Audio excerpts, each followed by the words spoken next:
Fala pessoal, no vídeo de hoje vamos falar justamente sobre a questão da disciplina dentro da igreja. Um assunto que, infelizmente, para muitas pessoas é muito polêmico, tá bom? Especialmente quando se fala de excomunhão, né, ou afastamento da ceia, ou expulsão, né, ou seja, excomunhão. É um assunto realmente que para muitas pessoas é polêmico, mas vamos refletir sobre isso, né? Quero realmente que vocês possam refletir, né, pensar sobre este assunto, porque é muito sério. Sem mais enrolação, então, bora pro vídeo e roda a vinheta.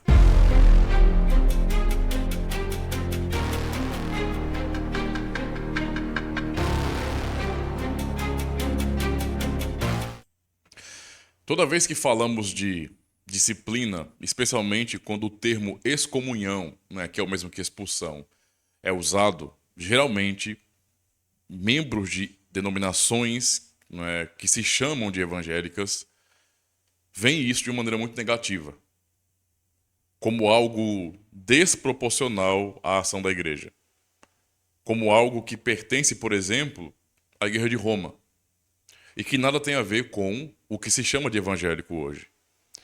No entanto, meus irmãos, esse pensamento, não é, essa mentalidade, essas opiniões, digamos assim, das pessoas, na verdade, reflete um problema que nós temos aqui, né, no nosso contexto da cristandade. Um problema que é muito grave, não é? Um problema que tem a ver com relativismo, com crise moral, com insubmissão, não é? Com aquela ideia de que nós, enquanto crentes, não precisamos de liderança ou da estrutura da igreja. E pessoas que pensam assim geralmente olham para a igreja sempre como sendo um sistema, né? E, portanto, acabam não aceitando isso, né? Ou seja, é muito comum que pessoas não queiram submeter, por exemplo, à disciplina. Tanto é assim que, por exemplo, é mais comum, é mais comum você ouvir que alguém que não concorda com a doutrina ou começou a ver de maneira diferente daquilo que seria padrão, não é, dentro de uma congregação, né, que seja cristã, que essa pessoa se afaste, não fale com o pastor, não fale com o conselho se houver conselho, mas se afaste, vá para outra denominação, e se não concordar com esta, vai para outra denominação, e se não se der bem com aquela outra denominação, vai para outra denominação, e parece que isso é muito comum e até aceitável. As pessoas mudam de congregações como se troca de roupa. Então é mais comum você ver isso do que, por exemplo, uma aplicação de disciplina de maneira correta. Não porque falta isso, não é, em igrejas fiéis, mas porque muitos membros que até prometeram submeter a tais exortações e disciplina acabam não aceitando, depois vão embora, né? Então, é uma situação complexa, tá? Muito complexa e que mostra como que as pessoas estão cada vez mais voltadas para si mesmas, sabe? Tipo, rejeitam toda a autoridade dada por Cristo aos oficiais da igreja. É estranho, porque embora eles façam isso para tentar fugir de terem papas, né? Porque eles na verdade rejeitam a autoridade. Ao mesmo tempo, eles se constituem as autoridades sobre eles mesmos. Ou seja, eles são a medida da verdade e só submetem a sua própria consciência. E isso não é uma coisa positiva, isso não é protestante de fato, não é cristão, tá? É apenas rebeldia. Por mais que se dê nome de outras coisas, para ficar um pouco mais fofinho, mas é rebeldia. E por isso, o assunto da disciplina parece às vezes muito ríspido, muito áspero, não é muito difícil de engolir para quem vem de outras, por exemplo, tradições ou congregações, especialmente daquelas que se chamam de evangélicas. Hoje, né, é muito difícil eles aceitarem isso, a questão da disciplina, tá? O que é lamentável. Dentro do contexto de uma igreja reformada, inclusive a Confissão Belga fala, né, sobre a disciplina como uma das marcas, não é, da igreja verdadeira. Tá? É claro que isso tem todo um contexto para explicarmos, mas é uma das marcas da igreja verdadeira é que tem a disciplina. No Catecismo de Heidelberg, por exemplo, no Dia do Senhor 31, nós temos um assunto muito importante, né, que fala sobre a palavra e a disciplina eclesiástica, como chaves, né, de entrada para o reino dos céus. Chaves por meio do que, por exemplo, são chaves, a palavra e os sacramentos, né, por meio do qual uma pessoa entra no reino ou é tirada dele, tá? É uma coisa que talvez para muitos cristãos seja algo complexo, né? lamentavelmente, né? Mas eu quero me concentrar somente na pergunta e resposta 85, que fala bem assim: como se fecha e se abre o reino dos céus pela disciplina eclesiástica, de acordo com o mandamento de Cristo? Essa é a resposta agora. Aqueles que se chamam de cristãos, mas que se mostram não cristãos na doutrina ou na vida, devem ser em primeiro lugar e de modo fraternal admoestados mais de uma vez. Se não abandonarem seus erros nem sua impiedade, devem ser denunciados à igreja, isto é, aos presbíteros. Se também não derem ouvidos às admoestações deles, serão proibidos de participar dos sacramentos e excluídos da congregação cristã pelos presbíteros e do reino de Cristo pelo próprio Deus. Serão novamente recebidos como membros de Cristo e da igreja quando prometerem e demonstrarem verdadeiro arrependimento, né?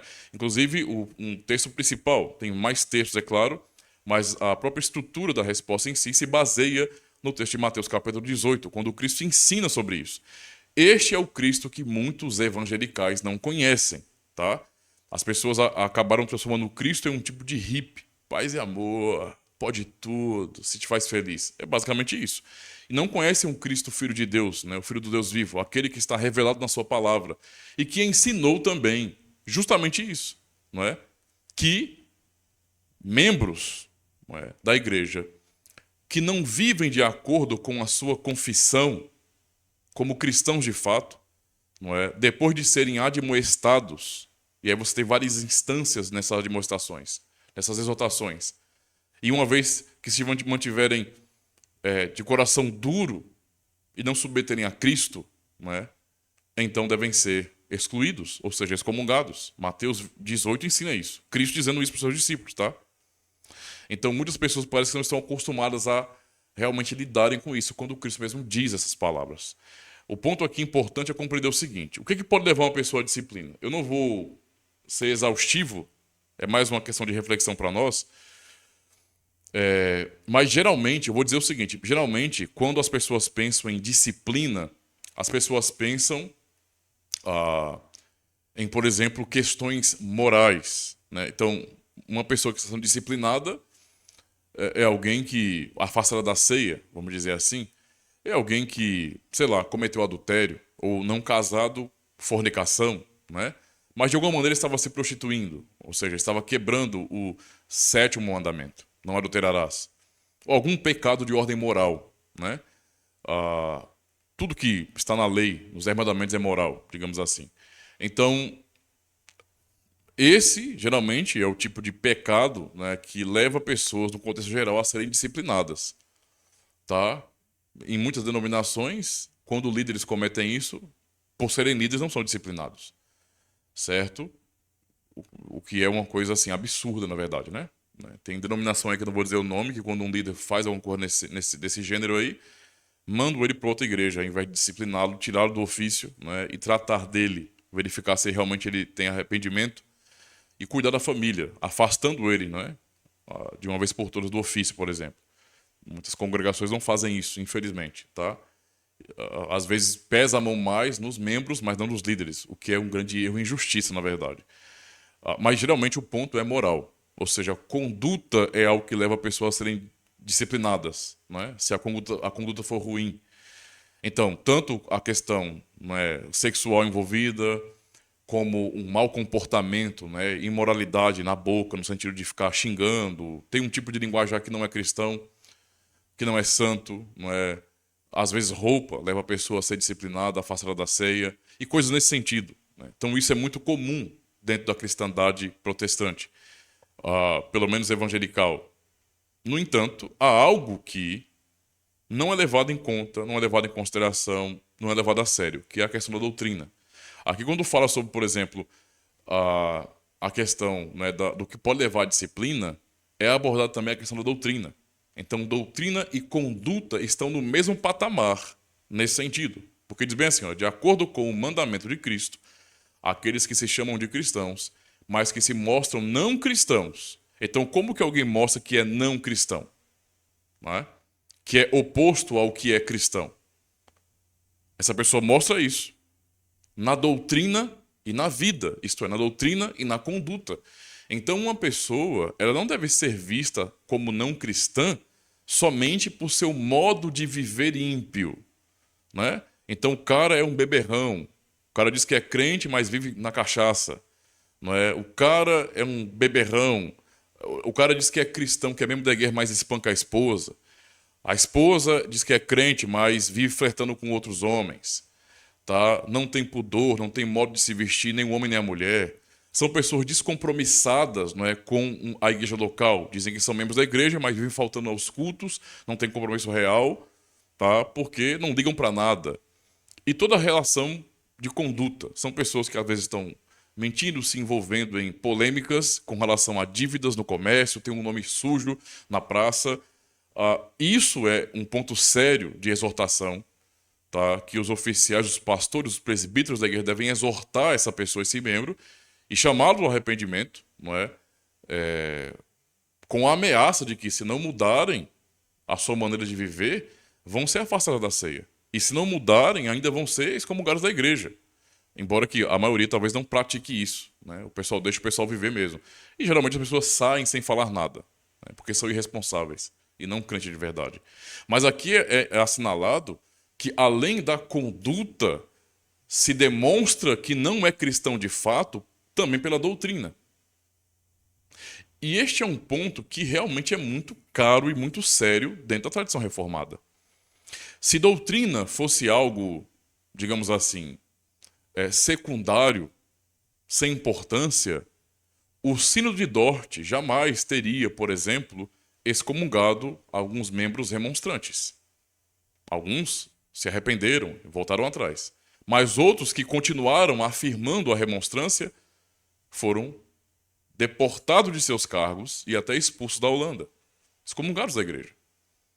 Tá? Se doutrina não fosse algo tão sério dentro das igrejas reformadas, então, não é, simplesmente eles seriam tolerados.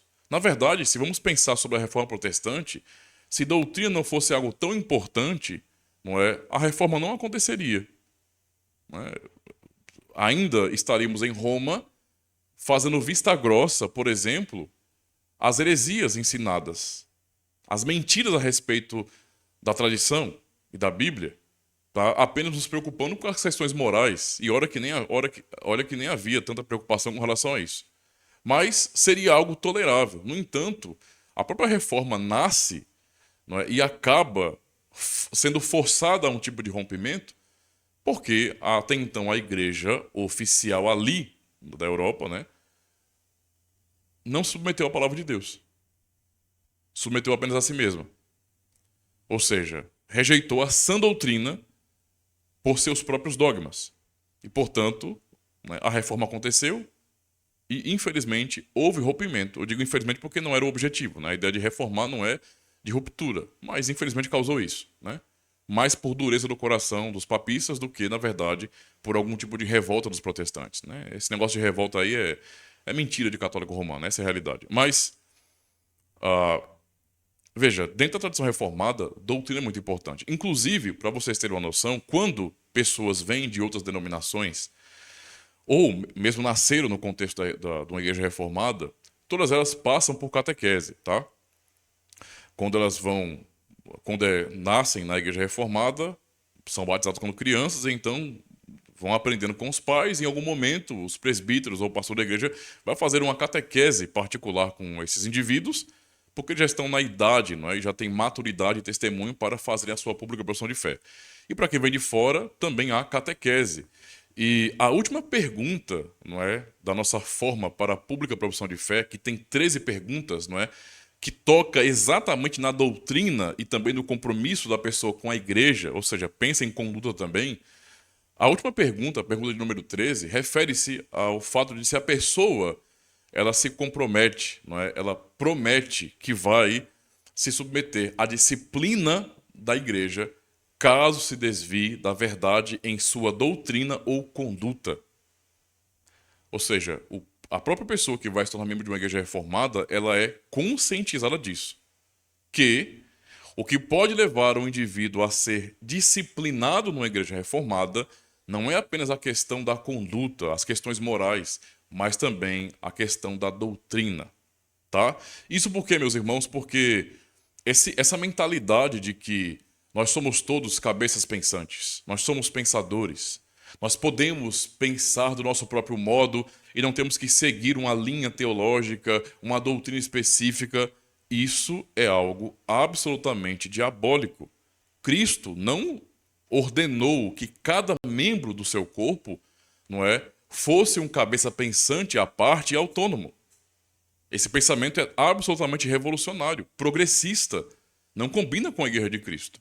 Pelo contrário, Cristo ordenou para a igreja oficiais. E dentre esses oficiais, ele deu pastores, ministros da palavra, mestres na palavra, para ensinarem a igreja. Não é? Quem tem dúvida sobre isso, pode ler, por exemplo, Efésios capítulo 4. A igreja é conduzida, não é, pela ordem de Cristo, pelos ministros que ele deu à igreja. A igreja não se autoconduz, na verdade. A igreja é conduzida pelos ministros de Cristo, porque estes são colocados por Cristo na igreja. Ou seja, cada membro não é um mestre para si mesmo. Então, esse lance de que sou um pensador, não tenho que seguir a linha que vocês estão ensinando. Isso não existe. Esse pensamento não é cristão. Na verdade, esse pensamento é um pensamento de insubmissão não aos homens que estão ali liderando, mas ao próprio Cristo, quem ordenou aqueles homens para liderarem e ensinarem a doutrina. Tá? Então, a doutrina é algo muito sério. Se uma pessoa, não é, ela não crê conforme as doutrinas daquela congregação, essa pessoa, não é, ela realmente deve ser disciplinada. Se vamos seguir aquilo que a Bíblia nos ensina, não é, o santo ensino do Senhor, vamos notar realmente isso, tá? Eu não vou citar aqui textos, versículos bíblicos, vocês conhecem a Bíblia, vocês podem ler a Bíblia, mas eu só vou citar isso porque vocês vão saber que é verdade. Os apóstolos, eles não combateram a má conduta de crentes apenas.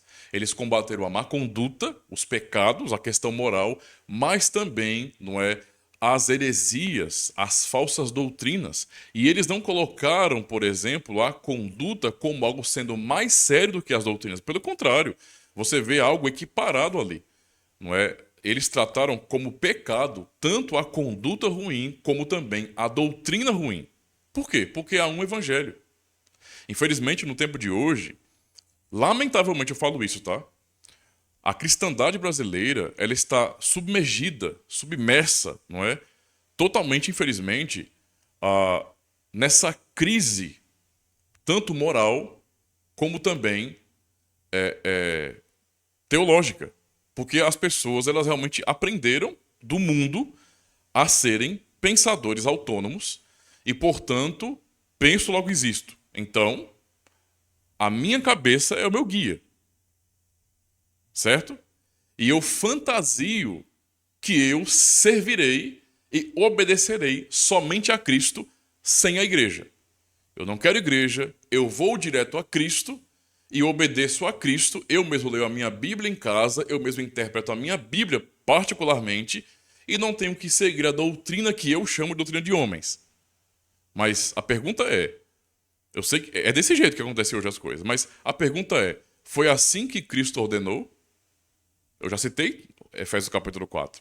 E nós sabemos que não.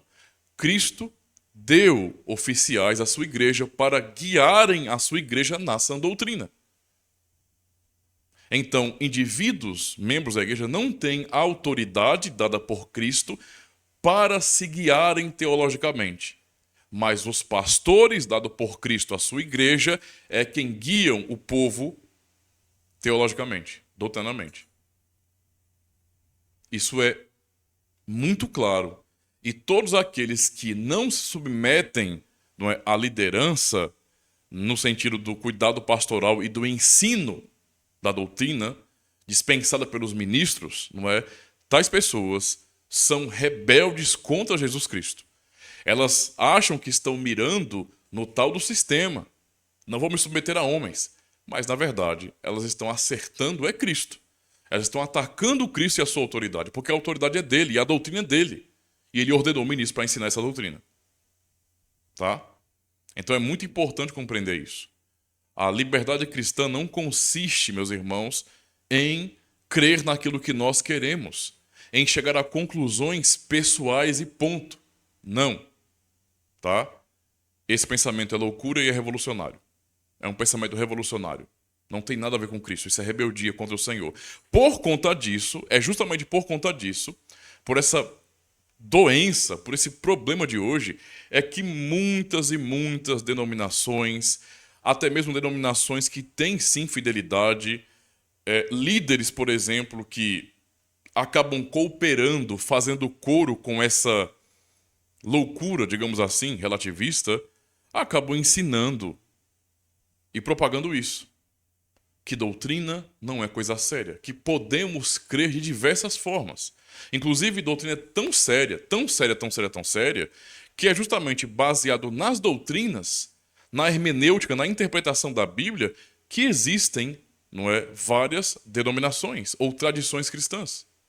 É porque doutrina não é uma coisa secundária. Se não fosse uma coisa secundária, não fosse algo que deveria ser disciplinado, não é, quando há desvio da doutrina, então permaneceríamos unidos em um mesmo ambiente, em uma mesma estrutura religiosa, mas cada um com seu próprio pensamento. E está totalmente errado. E a divisão que acontece é por causa disso, porque doutrina não é algo secundário. Então, quando líderes, por exemplo, líderes evangélicos de peso e que até fazem parte da tradição reformada, tratam o sinergismo arminiano como se fosse algo ainda ortodoxo de menor qualidade, eles estão indo contra Cristo. Eles não estão indo contra as igrejas reformadas ou contra os cânones de Dort. Não. Eles não estão se levantando contra uma tradição, a chamando de retrógrada e atrasada. Não. Eles estão indo contra Cristo. Porque eles mesmos não disciplinariam, não é? Justamente não estão fazendo isso. Eles não disciplinam, por exemplo, aqueles que creem de modo diferente daquilo que eles mesmos ensinam, porque eles já relativizaram o pensamento, o entendimento do que é a doutrina da palavra de Deus. Então, nesse sentido, esses líderes, não é, que relativizam a verdade e dizem tanto faz como tanto fez, crer de modo arminiano ou crer de modo calvinista, traduza-se, esqueça de Calvino e Armínio, traduza-se crer de modo monergista ou sinergista, tanto faz como tanto fez. Isso não muda o fato de que nós somos irmãos, nós somos a mesma igreja de Cristo. Ora, como o mesmo cabeça, Jesus Cristo, tem, não é, como doutrina reta e verdadeira, dois tipos de ensinos diferentes que são totalmente antagônicos em relação à salvação. Você percebe que a omissão do entendimento da seriedade da doutrina é um ataque à autoridade de Cristo? Então, disciplina é coisa séria. E disciplina também toca na questão da doutrina. O que é engraçado é que, ao ler as Escrituras Sagradas, especialmente no Novo Testamento, nós veremos que doutrina, não é, nas igrejas plantadas pelos apóstolos, nunca foi tratada de maneira trivial, secundária. Jamais. Sempre foi tratada de maneira séria. E eles combateram, não é, ramificações da doutrina que eles entregaram. Enquanto hoje, o que acontece por parte de muitas denominações e líderes de peso no nosso país é que eles relativizam isso. E ensinam com suas atitudes e às vezes até falas diretas, né? Não. Nós cremos de modo diferente, mas somos todos irmãos.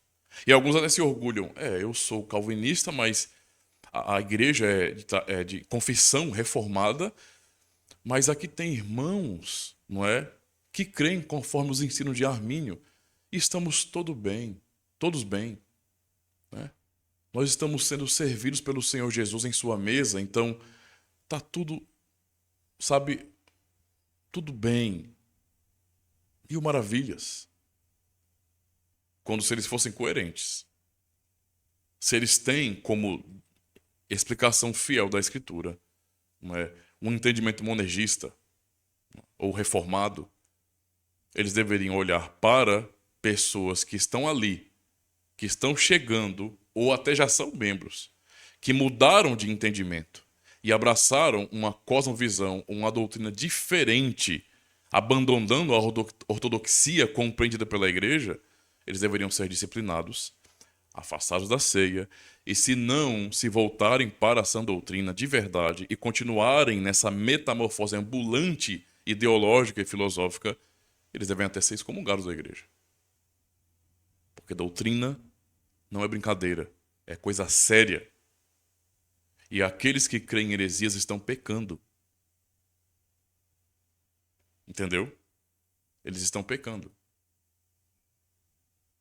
É assim que é tratada a heresia, dentro da tradição reformada. Então, é uma reflexão importante, não sei se vocês já tinham pensado sobre isso, né? Mas as confissões reformadas ensinam isso, bem como a própria Escritura Sagrada. Então, pensem sobre isso. Reflitam sobre isso aí.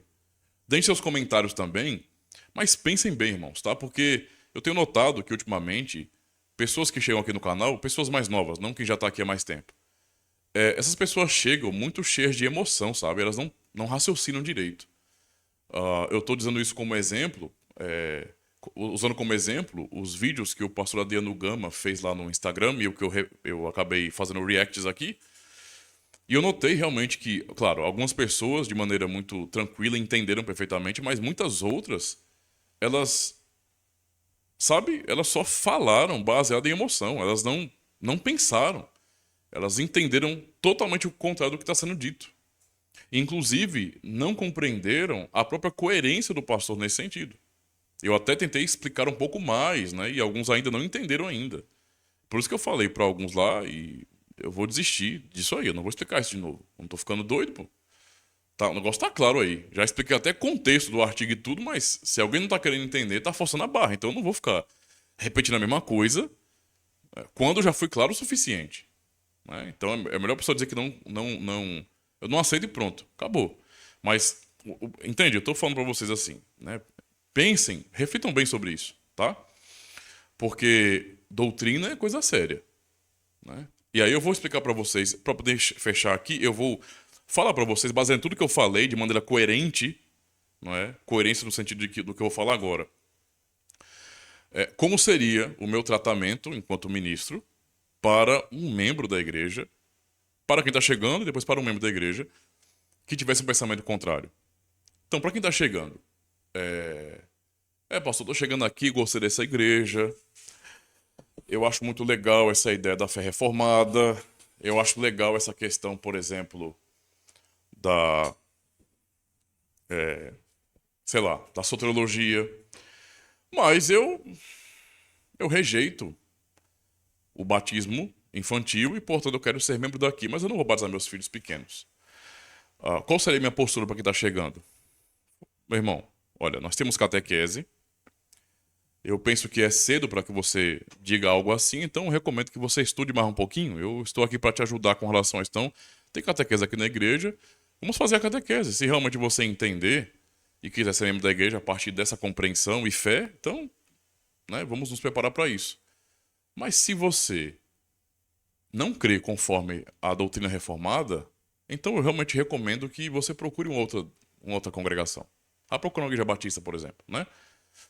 Se você tem apreço por algo da reforma, então procure uma igreja batista particular. Você vai achar algumas com o nome de reformada, então procure essas igrejas. Elas são fiéis. Então, em muitos aspectos, elas são fiéis. Né? Nesse ponto do batismo, não considero que sejam fiéis. Mas no restante, né, e muitas outras coisas, são fiéis também. Então procure uma igreja como essa. Tá? Mas ser membro aqui você não vai ser. Né? Essa tem que ser a minha postura, tem que ser a postura dos presbíteros da igreja e de qualquer um que esteja ali. Deixar claro as coisas, entende? Você não chega na nossa congregação e você diz como é que vai funcionar. Você não chega aqui na nossa casa e fala bem assim, olha, eu quero que as regras sejam mudadas. De jeito nenhum. Nós cremos assim. Esta é a nossa doutrina. Ela é inegociável. Portanto, se você não crê assim, tchau. Fique à vontade para vir quando quiser nos cultos. Você é muito bem-vindo, mas ser membro, não. E, portanto, não vai participar da ceia, não vai ser membro. É simples assim. Ok? Mas eu quero ser membro da igreja, eu acho muito bonito essa tradição reformada, mas para mim, pastor, eu também aceito, né, o entendimento dos remonstrantes. Então, procure uma igreja que tenha como base doutrinária soteriológica o arminianismo. Aqui, mas eu quero ser membro daqui. Mas não vai, meu filho, porque para você ser membro daqui, você tem que aprender a doutrina da igreja e depois assumir essa doutrina publicamente num culto. Você vai fazer isso? Não, porque você não crê.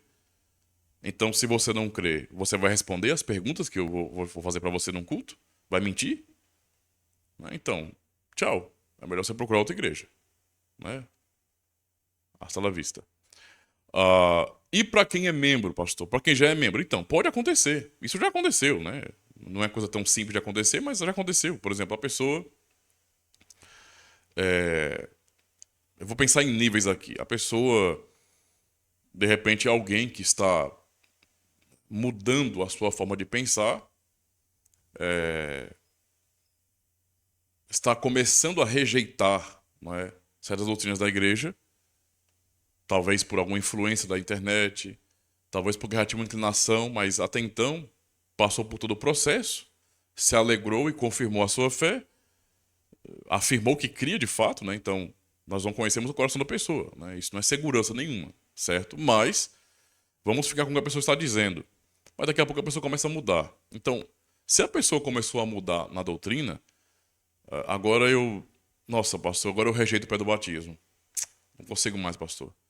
Pastor, agora eu não consigo acreditar que a fé é um dom de Deus. Para mim, a fé é algo do ser humano, né? Deus faz a sua parte, o ser humano faz a dele, e assim a salvação acontece. Então, a pessoa não fez a preocupação de fé, não é membro da igreja. Nas perguntas que ela respondeu, tem esses assuntos que ela se comprometeu, dizendo que crê, declara, confessa, promete. Então, essa pessoa vai ser visitada, vai ser exortada, vai ser disciplinada, vai ser chamada nesse sentido a um discipulado novamente, para tirar suas dúvidas, para fortalecer algum entendimento. E se a pessoa se mantiver ainda insistente nessa questão, não é, de rejeitar a doutrina que uma hora confessou como sendo verdade, essa pessoa vai ser afastada da ceia, né? Vai ser afastada da ceia. E se a pessoa insistir nisso ainda, pode acontecer que a pessoa seja excomungada. Se a pessoa quiser permanecer como membro da igreja, reivindicando o direito de participar da mesa do Senhor, negando a doutrina, ela vai ser afastada. Tá? Isso não tem nem peso, não. Vai ser afastada. Entendeu? Muitas vezes, quando a pessoa é honesta e piedosa e por alguma diferença, né, começa a dizer que tem um outro interesse, né? O processo é menos, não posso dizer, é menos dramático, digamos assim. Mas no geral, a pessoa vai ser disciplinada. E se insistir, vai ser excomungada, tá? Ah, mas é porque eu tenho o dia de pensar como eu quero. Então, fora da igreja, na igreja não. Se você acha que pode, que deve viver baseado em sua própria cabeça, então você não tem Cristo como cabeça. Desculpa, né? Mas é assim que a banda toca. Entendeu? Eu mesmo como pastor me submeto. Por que você não quer se submeter? Eu me submeto porque eu creio, né? Mas se você sai entendendo que você tem a sua forma de pensar e a sua forma de pensar particular é o que importa, então sirva a si mesmo e não a Cristo. Não diga que você é um servo de Cristo. As coisas têm que ser assim, os pingos nos is mesmo, tá? Sem frescura. Eu sei que pode para alguns pode parecer uma coisa muito chocante, muito bruta, muito ruim, mas se alguém pensa assim, é porque está acostumado a essa relativização propagada por líderes que são covardes. E que essas pessoas estão negando a Bíblia e nem percebem, porque esse é o fato, tá? Doutrina é coisa séria. Então esse negócio de que eu penso do meu jeito e eu não tenho que seguir doutrina nenhuma, esse não é o perfil de um membro do corpo de Cristo, não. Tá? Esse é um perfil de um rebelde, de um revolucionário que não submete ao jugo de Cristo. Tá? Então, isso vai acontecer. Né? Isso vale, veja, tanto para a pessoa que escolhe o pecado, né, pensando naquilo que é moral, como também o pecado naquilo que é doutrinário, não é? As duas questões aí vão levar, sim, à exortação e à disciplina. Por quê? Porque existe um modo de conduta cristã, vindo da Escritura Sagrada, ordenado por Cristo, e existe também um único evangelho, a sã doutrina, ordenada por Cristo. Os dois pontos, não é, devem ser levados em consideração como igualmente sérios e importantes. O desvio de um lado ou de outro é um desvio da verdade. E aqueles que estão assim no contexto de uma igreja serão chamados ao arrependimento, serão discipulados, disciplinados, para que voltem. A intenção é resgatar. Mas se as pessoas se mantiverem ainda rebeldes, ou vivendo no pecado moral, ou vivendo no pecado em termos de desvio doutrinário, vão ser disciplinadas. e até excomungadas. Tá? É simples assim. Vamos fazer o teste. Se você entendeu isso perfeitamente, sinalize aí nos comentários. Mas se você acha que isso é muito radical, eu quero dizer para você que você não conhece a Igreja de Cristo, não conhece bem a Escritura Sagrada e está vivendo numa cultura evangelical, num tipo de camada cultural que não vem da Escritura Sagrada. Então, cuidado. É um alerta para aqueles que são assim, relativistas à doutrina. Cuidado, tá? Essas várias escolas de pensamento não representam a Igreja de Cristo. É por isso que há debates e briga até pela verdade. Porque a verdade existe. Se nós pudéssemos interpretar a Bíblia do nosso próprio jeito, do nosso bel prazer, não haveria necessidade de nenhum debate. Todo mundo poderia congregar no mesmo lugar, pensando diferente e praticando diferente. Mas como não é assim, como Cristo nos deu uma verdade, o Evangelho, e uma forma de viver, né, baseada em sua lei, então não há o que discutir no que diz respeito a se é assim ou não. É o que a Bíblia ensina. Certo? É o que a Bíblia ensina. Então, como um cristão reformado, eu penso assim. E não pensar assim seria absolutamente contraditório. Doutrina importa. E sempre importou. Para os apóstolos importaram. Depois dos apóstolos, os grandes concílios da igreja, tudo o que nós temos na história da igreja, não é? Em relação à doutrina, é o combate pela verdade. Porque a verdade existe. Se há heresia, ela tem que ser combatida e rejeitada. E os membros do corpo de Cristo são chamados a crer na palavra dele, na sã doutrina, dispensada pelos ministros que está na palavra. A palavra tem que ser dispensada de maneira fiel. E não é, o entendimento de que as pessoas devem crer do seu próprio modo, do seu próprio jeito. Então, até para poder ficar claro para os demais aí, não é pensamento dos protestantes, não é pensamento da reforma protestante e muito menos da tradição reformada, tá? De nenhuma igreja histórica reformista, aquela compreensão de que defendemos a livre interpretação da Bíblia. Isso nunca foi verdade para os protestantes históricos, tá? O nosso entendimento é de livre exame. Todos podem e devem ler a Bíblia. Mas a interpretação não é dada aos oficiais da igreja. Não é para que cada membro tenha a liberdade de interpretar do seu próprio modo. Isso não existe. Efésios capítulo 4 destrói totalmente esse pensamento espúrio e diabólico. Então, se você entende, qualquer um que está assistindo o vídeo, entende que todos somos livres para interpretar a Bíblia do nosso próprio jeito, desculpa, esse não é um pensamento cristão. E esse pensamento é arrogância, tá? E é um ataque à autoridade de Cristo. Ok? Livre exame, livre interpretação não. E outra, lembre-se disso. Doutrina não é algo secundário. Doutrina é coisa séria. Disciplina vem para a conduta moral e também por conta da má doutrina. Muito obrigado pelo apoio de vocês. Se inscrevam no canal se não forem inscritos. Dá um joinha. Compartilha com todo mundo que vocês conhecem. Comenta aí também, tá? E é isso aí. Até o próximo vídeo. Se você chegou até aqui e gostou desse vídeo, então aproveita e se inscreve no canal. Aproveita também e já deixa o seu joinha, porque isso ajuda bastante o canal. E deixa o seu feedback, faz um comentário aí, tá bom? Isso é muito importante, porque mostra engajamento aqui no canal também. E é claro, compartilha o link desse vídeo com todo mundo que você conhece nas suas redes sociais, grupos de WhatsApp, de Telegram. Ajuda o canal aí. E se você quiser cooperar, para que o canal avance em termos de literatura, então está aqui o Pix. Fique à vontade. Aproveita e assista mais um vídeo.